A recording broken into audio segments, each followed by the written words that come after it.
નમસ્કાર, 10 સુધીના તમામ મહત્વપૂર્ણ સમાચારો સાથે હું છું જયેશ। સમાચાર જામનગરથી, જ્યાં આમ આદમી પાર્ટીની સભામાં હંગામો થઈ ગયો। ધારાસભ્ય ગોપાલ ઇટાલિયા પર જૂતું ફેંકાયું અને મચ્યો હડકંપ। જ્યાં ગોપાલ ઇટાલિયા વક્તવ્ય આપી રહ્યા છે અને ત્યારે જ આ ઘટના ઘટે છે। દ્રશ્યો જુઓ આપ, એક શખ્સ અચાનક જ આગળ આવે છે અને ઇટાલિયા પર આ રીતે જૂતું ફેંકે છે।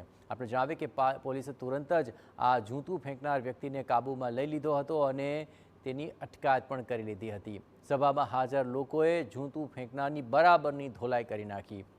આ જૂતું ફેંકનારનું નામ છત્રપાલસિંહ જાડેજા હોવાનો ખુલાસો થઈ રહ્યો છે।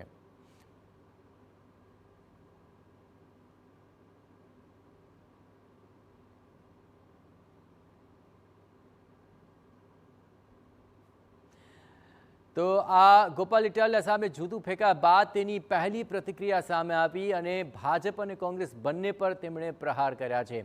મારા પર હુમલા પાછળ ભાજપ અને કોંગ્રેસ બંને જવાબદાર છે। આપને જન સમર્થન મળી રહ્યું છે એ જોઈને ભાજપ કોંગ્રેસના પેટમાં તેલ રેડાઈ રહ્યું છે। હુમલાખોરને પોલીસ જ સભામાં લઈને આવી હોવાનો પણ તેણે આરોપ લગાવ્યો।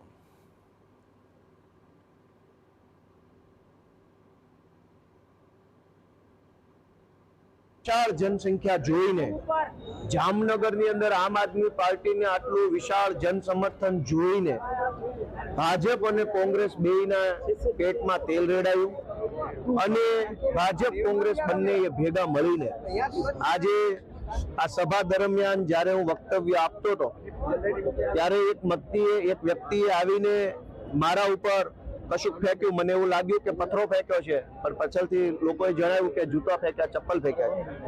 દોસ્તો, હું જ્યારે બોલતો હતો ત્યારે હું દારૂ અને ડ્રગ્સ ઉપર વાત કરી રહ્યો હતો। ત્યારે હું આમ જનતાને સરકારી કચેરીમાં જે તકલીફ પડે છે એની ઉપર વાત કરી રહ્યો હતો। આમ જનતાને સરકારી કચેરીમાં કોઈ તકલીફ પડે છે એ મુદ્દો ઉઠાવવો ગુનો નથી। ગુજરાતમાંથી ડ્રગ્સનું દૂષણ નાશ પામે એ મુદ્દો ઉઠાવવો ગુનો નથી। હવે ઇટાલિયાને જૂતું મારનાર યુવાન છત્રપાલસિંહની પ્રતિક્રિયા પણ સામે આવી છે। તેણે કહ્યું કે ઇટાલિયાએ પ્રદીપસિંહ પર જૂતું ફેંક્યું હતું, તેનો મેં બદલો લીધો।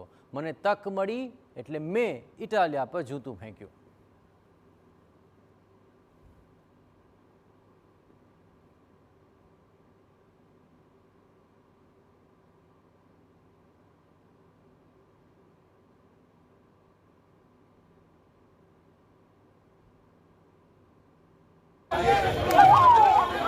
આજે ગોપાલ ઇટાલિયાની સભામાં મેં ગોપાલ ઇટાલિયા ઉપર જૂતું ફેંકી અને પ્રદીપસિંહ જાડેજાનો બદલો લીધો છે।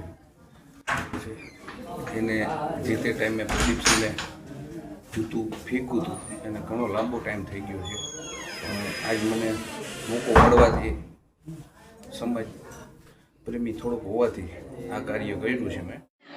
જવા દો।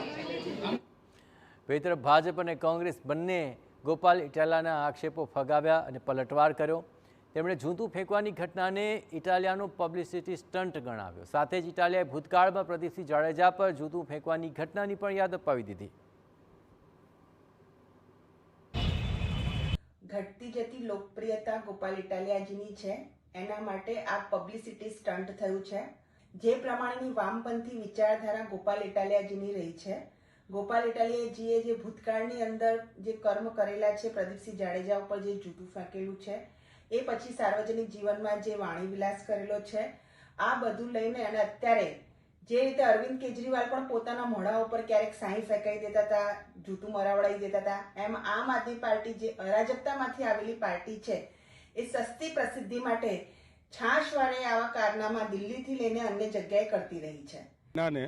આમ આદમી પાર્ટીના સત્તાવાર લોકો એમ કહી રહ્યા છે કે આની અંદર કોંગ્રેસનો હાથ છે, તો મને લાગે છે કે આ તપાસનો વિષય છે અને તપાસનો તો ભૂતકાળમાં એ પણ વિષય હતો કે ગોપાલભાઈ ઇટાલિયાએ જ્યારે એક મંત્રી ઉપર જૂતું ફેંક્યું હતું ત્યારે પણ એ તપાસનો વિષય હતો। શું એના ઉપર તમે તપાસ કરી?